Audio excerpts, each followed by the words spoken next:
Hello, hello. Welcome back. Thank you so much for joining us. As always, we appreciate your time.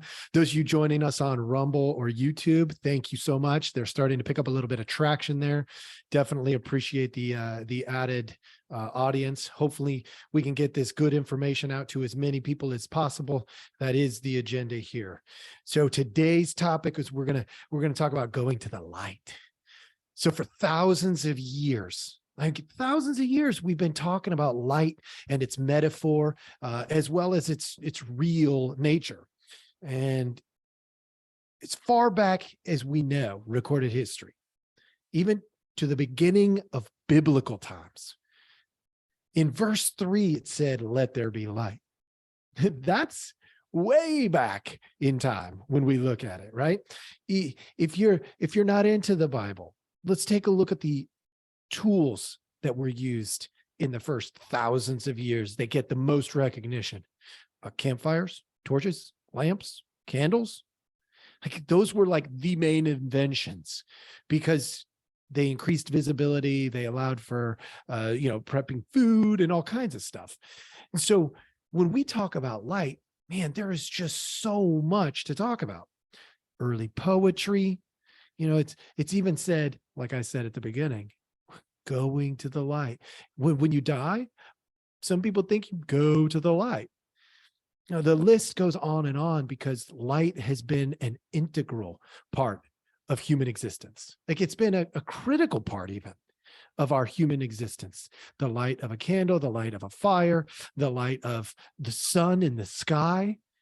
The light is a big deal. And so the next question becomes, what light do we go to? There's so many options. What light do we go to? Well, that's what we're going to talk about today. We're going to talk about what light do you go to and how do you get there, right? Like, let's sort this stuff out a little bit. With that, for those of you joining on Rumble or YouTube, you're gonna have access here in just a moment to a visual. In a moment. That visual is going to be something I've put together. Hopefully it starts in the right spot. Nope, it does not. Don't know why it's doing that, but we'll get that straightened out here real quick. And boom, beginning. All right. What we're looking at is Maslow's hierarchy of needs. Now, for those of you that are familiar with psychology at all, I'm sure you've heard of this. Whether you can recall it or not in detail, I don't know. But Maslow's hierarchy of needs is really a simple concept, but it branches over a very complex human nature. It starts at the bottom with the physiological needs. Those are going to be things like food, water, shelter, air, eat, sleep, exercise, as I often say. Those are your basic needs.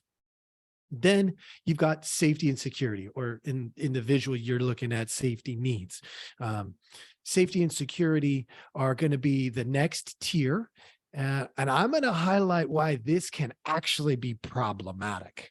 We're going to have to throw in something to help this not become unhealthy in here. And then the next tier, you've got belongingness and love. And then you've got esteem and self-actualization at the very, very tip of the top. So the idea here is we're all moving toward a self-actualized version of ourselves, the best version, the most whole version of who we are in our design. Now, I'm going to come back to this physiological need. I'm going to tell you a little story, something that if you've stuck with me for very long, you've probably heard this story. And I'm going to tell it to you because it's an important story. It points to how physiological needs can actually be used for motivation in other categories like love and belongingness and esteem, but also how critical they are, how essential they are for us. So the story goes like this. There was a CEO of a company. And on this particular day, as the CEO was rolling into their parking spot that said reserved for the CEO, a brand new employee A kid fresh out of college rolls into another parking spot as the CEO is rolling in. And they see the parking spot labeled and the nice car pulling in. And this kid thinks, wow, I want that. And a kid rolls into the office, is getting their orientation day. So they're getting familiar with the office and all of that stuff. And somewhere around lunch, the kid gets their first interaction with the CEO. And the CEO says hi, introduces themselves, and the kid's just like, this is the coolest thing. Sees, this nice suit that the CEO is wearing. Like they're dressed fine. And this kid says to the CEO, someday I'm going to be like you. I'm going to have that corner office and that parking spot. And the CEO does a double take, looks at the kid, pauses for a second, says, look, you want to be like me? You want to have the things that I have? Meet me. And he tells the kid where to meet him. At the beach at 6:30 tomorrow morning. Don't be late. And the kid is so pumped. Like, oh my gosh, I just got an appointment with the CEO. Thinking the CEO has taken notice. It's like, I did something right. This is good. Next morning, kid gets up nice and early, puts on the nicest suit they've got. And then I was thinking, I am going to the beach, throws a pair of running shoes and shorts in the back seat just in case. They thinking I should be prepared. And rolls up to the beach 15 minutes early, where right there in front of his parking spot stands the CEO, already there and waiting. A kid gets out of the car and says, notices that the CEO is in there, shorts, t-shirt, flip-flops. It is the CEO. I guess they do what they want, right? And the kid says, hey, I got stuff in the back. You want me to put on some swim trunks or running shorts or something? And the CEO looks at him and says, yesterday, you said you want what I've got. You want to be successful like I'm successful. And the kid goes, yes, absolutely. The CEO points to the water and says, then start walking.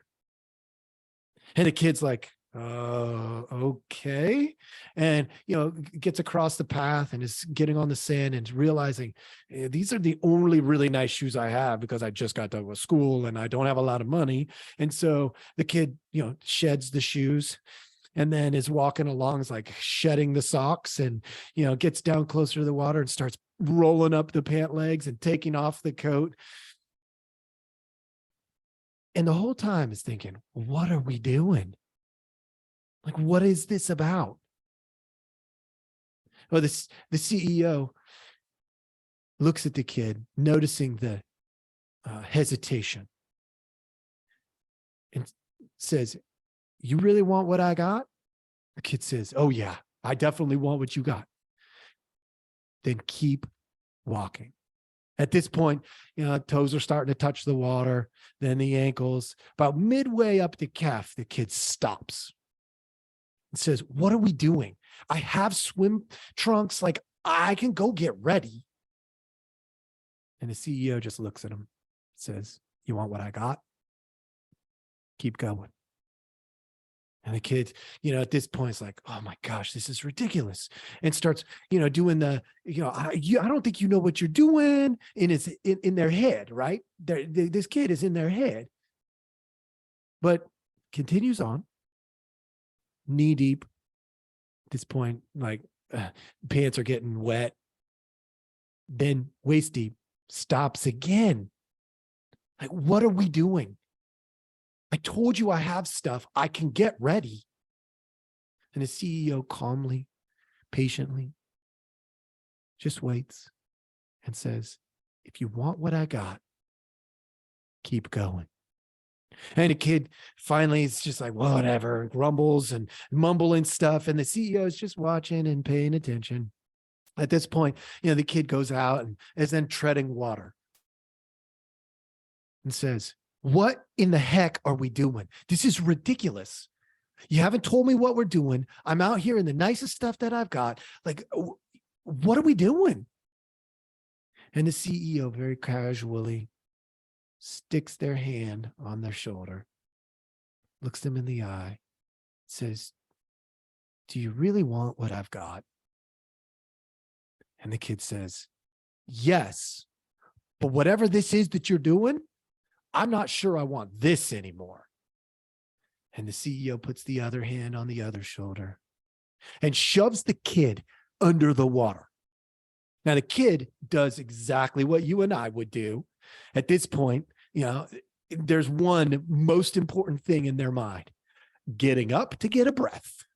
And so after about 10 to 15 seconds, the CEO wasn't intending to kill the kid. The CEO pushes the kid off and just casually swims back to shore.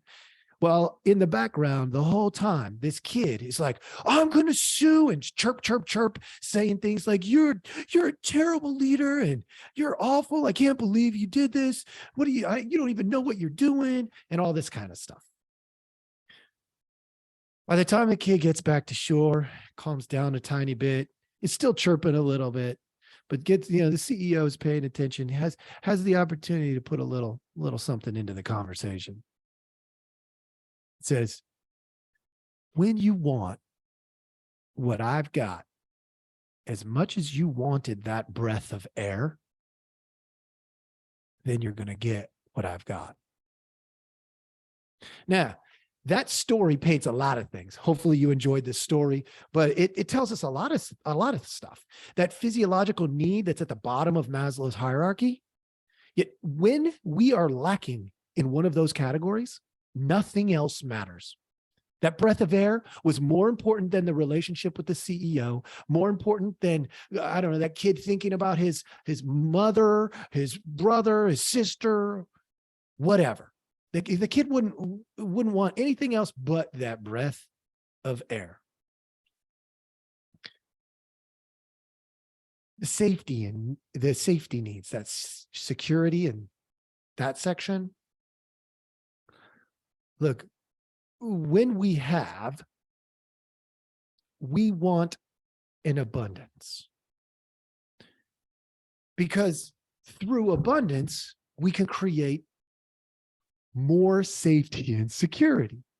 That makes sense, right? Like, that makes a lot of sense. So why can it be problematic then? Like, what about it could be a problem? I'm going to tell you. The natural tendency with the safety and security section is that it's going to become abstract. Needs become wants.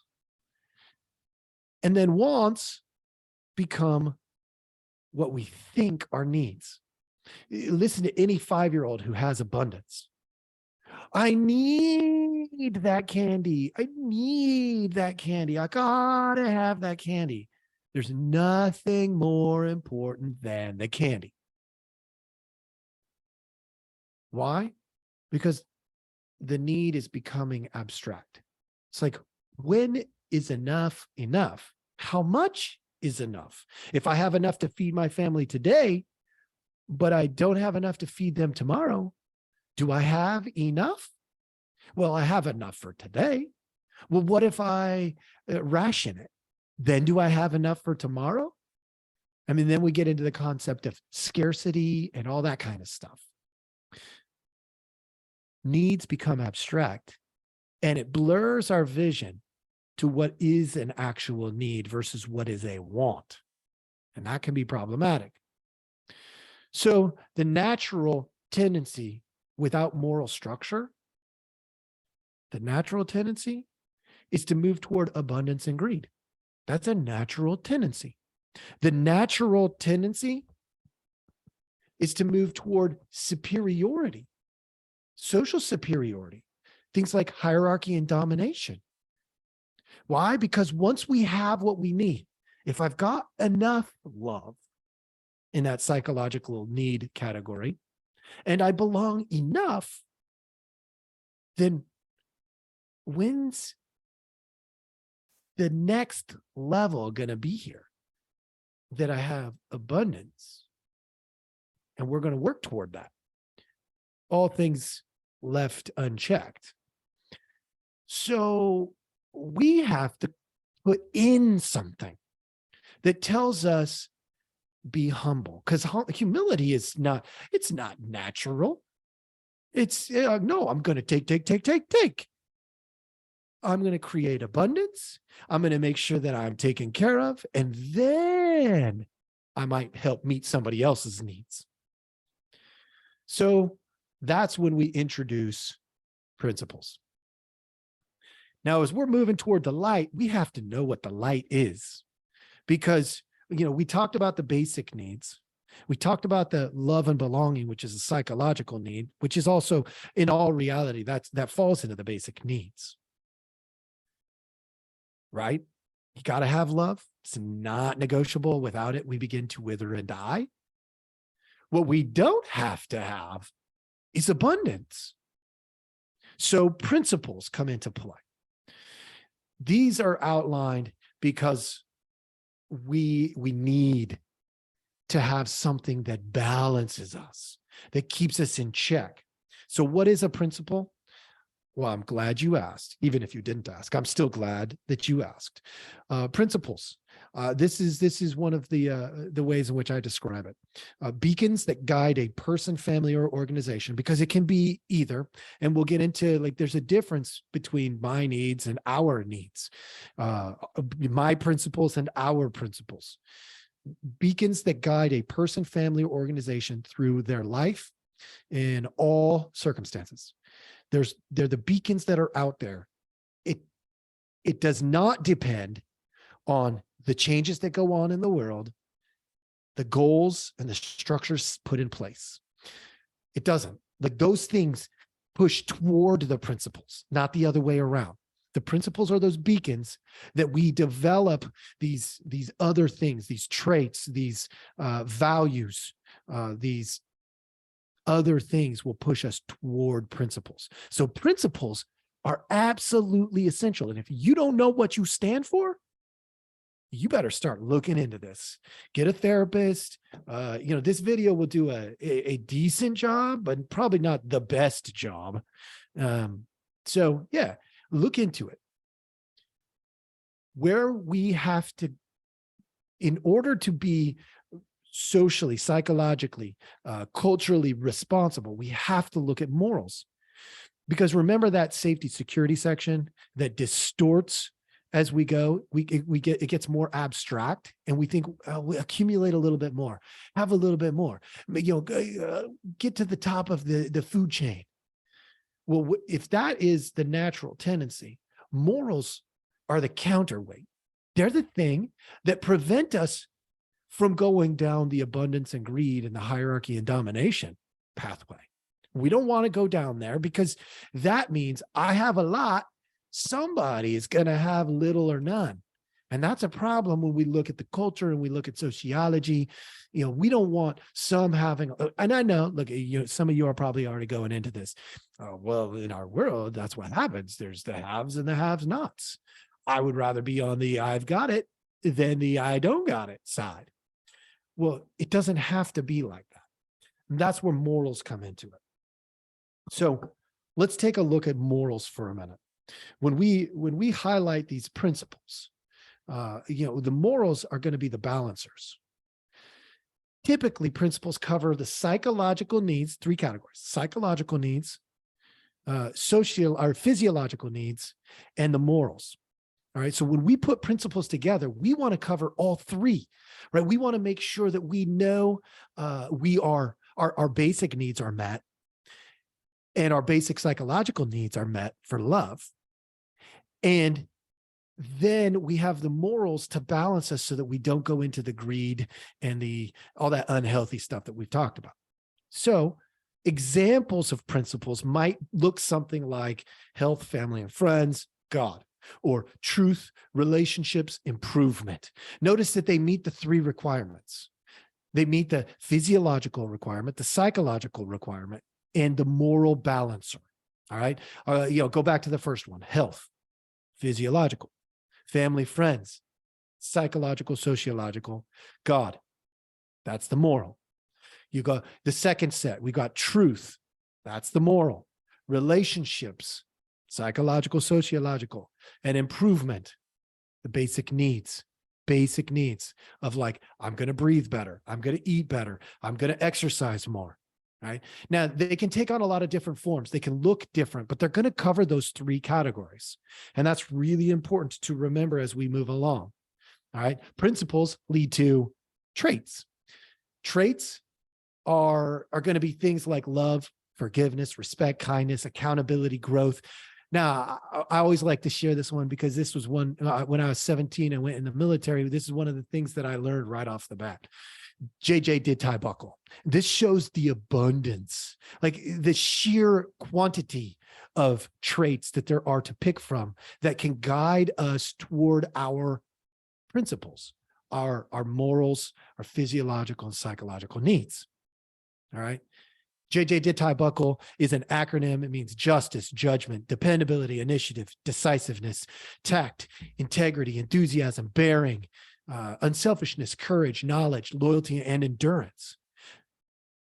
I'm not giving those to you because they are an all-inclusive list, because they are not.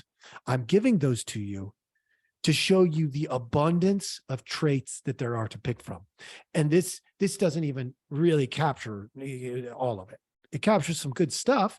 The Marine Corps uses those because it does a lot of good stuff for their leadership program.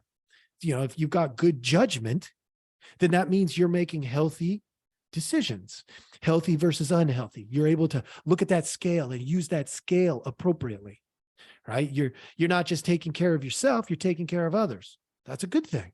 We want to look at those kinds of things. Traits then move into goals. Now, I'm not going to spend a ton of time on this. Goals, when you have principles in place and you have traits that are good and they are establishing a good moral direction. When you have those two things in place already, then we can take a look at goals, setting short, medium, and long range goals. I typically work through the SMART model, which is specific, measurable, attainable, realistic, and time bound. I've heard slightly different versions of that if you've heard it a little differently. But the goals should always talk to the traits and to the principles. And if they don't, they're not good goals. They're just not.